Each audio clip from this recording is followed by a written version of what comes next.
Sometimes it doesn't work. Clint Eastwood said something that has always stuck with me, which is you always aim for the bullseye, but you don't always hit it. And that's okay. I don't think confidence is something that you are born with. I think it's self-taught. It's a skill set. My deepest fear used to be that I wouldn't fulfill my purpose. It's not just about achieving, it's just that I wouldn't fulfill what I'm here to do. If I allow myself to be hurt or if I allow myself to be affected, that's all I'm going to be. And I wasn't like that from the beginning. I sort of learned. So confidence is something I taught myself over the years. I started becoming okay with who I am. I became the best version of me.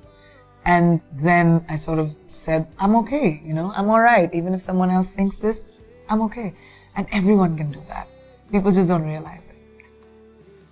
It's about respect. It's about respecting the person that is doing something that you want to achieve. That's beautiful. And that's what makes the world better. Because if we all stayed in that comfort zone and said, oh, let's not compete with each other to be better at whatever it is, then no one would ever grow and no one would find vaccines that help save lives or go to missions to Mars or whatever it may be.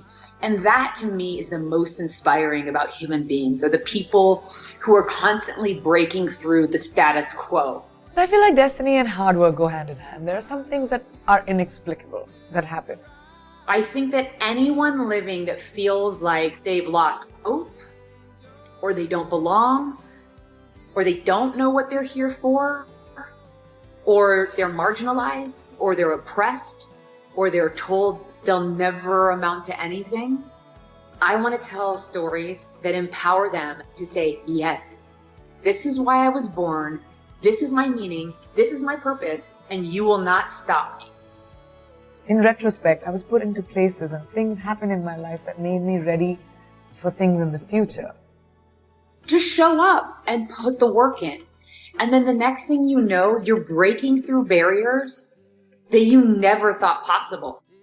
It made me understand that confidence truly is the key to getting ahead in life. If you believe in yourself, the world will believe in you. Because perception is reality.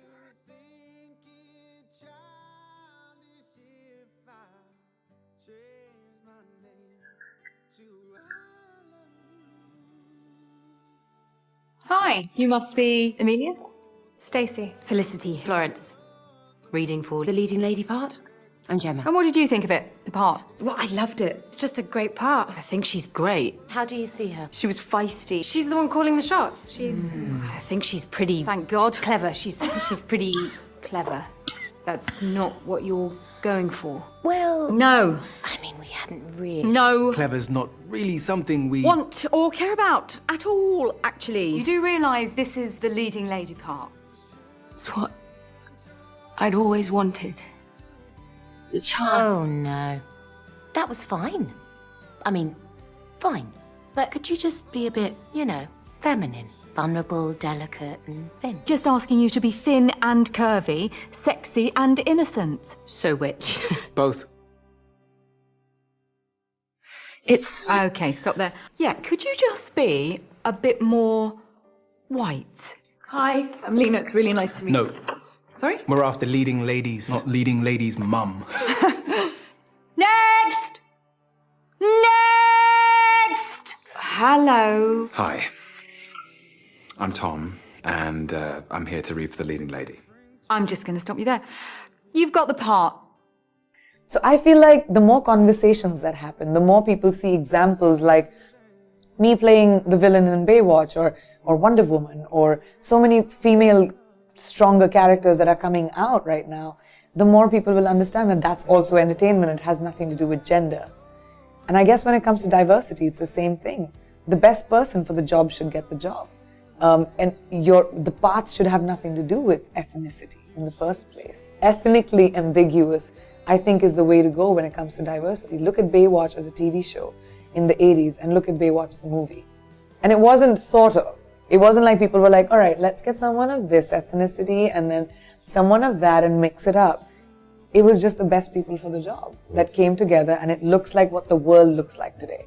And that's the kind of representation we need on television. I mean, I would love in my lifetime to see a female Bond. I don't know if that'll happen, but it'll be really cool to see, such iconic characters become genderless. It'll be fun to be able to see that, and I do hope it happens. It should be norm. That should be the normal. It's unfortunate if we need female producers to get us there. If we need females to champion females. I think feminism needs men. And feminism needs men who have the courage to stand by the women in their lives and the women in society. And not too many men have that. But it's amazing when you see men who actually do that, who walk the talk. Yes, we definitely need to see more women come out, produce and direct. It's very difficult. It's not easy to be, I'm talking about it. A lot of the girls who work in the entertainment business probably don't speak about it as much because they don't want to sound like, it's not the sympathy that you want, that, oh my God, as a girl, you don't get the jobs. It's hard. We're willing to work for it and we'll demand it. But it's important to say, even as a female actor, like if you just think about business, all right? Think about how much money, box office-wise, films that are led by boys do compared to films that are led by females. That just shows you where society is. And that's why, because it's consumption. Where there is a demand, there will be a supply. That means that many more people go out and watch that. It's a mindset that needs to change, and it's a global thing. I think for a long time, people use the word competitive as a negative, especially when it was towards a female. If men were competitive, it was deemed a good attribute and characteristic. And for women, it was kind of a negative. And I was told my whole life, well, you're really competitive. And I took it poorly because clearly it was, I think, meant as that. Until I started realizing what a great thing. It means that I'm always trying to improve myself. The beautiful thing that happens when you persevere and change the mindset, you just go and don't put anything on it. Just get there and be present and work really hard. Don't say you can't. Don't say this is going to happen. Don't quantify it and say, well, if I show up, this better happen. Like, don't do any of that. Just show up and put the work in. And then the next thing you know, you're breaking through barriers that you never thought possible. And you're in awe of not of yourself, but at the fact that anyone can really do this if you set your mind to it. The runner who finally broke the 4-minute mile. And I remember thinking that after he was able to do that, how many people did it just shortly after? It's because they saw someone do something that was deemed no longer impossible, and they said, I can do it. And so that is super important to be competitive with other people, because they're the ones that push us out of our comfort zone that we didn't even know we were living in.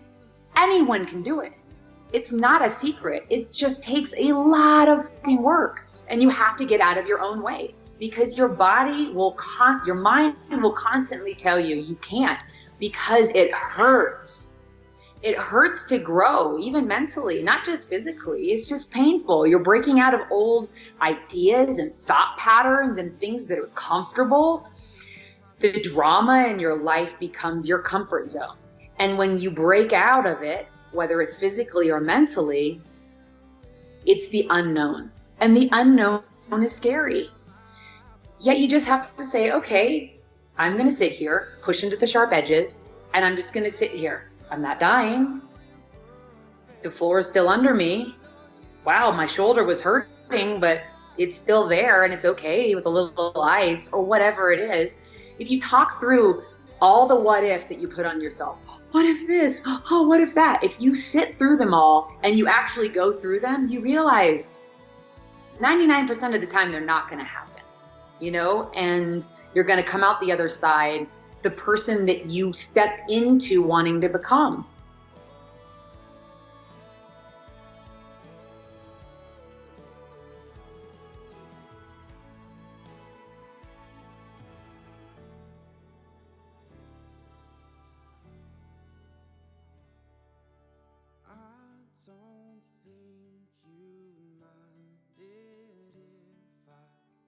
Change your name to something new.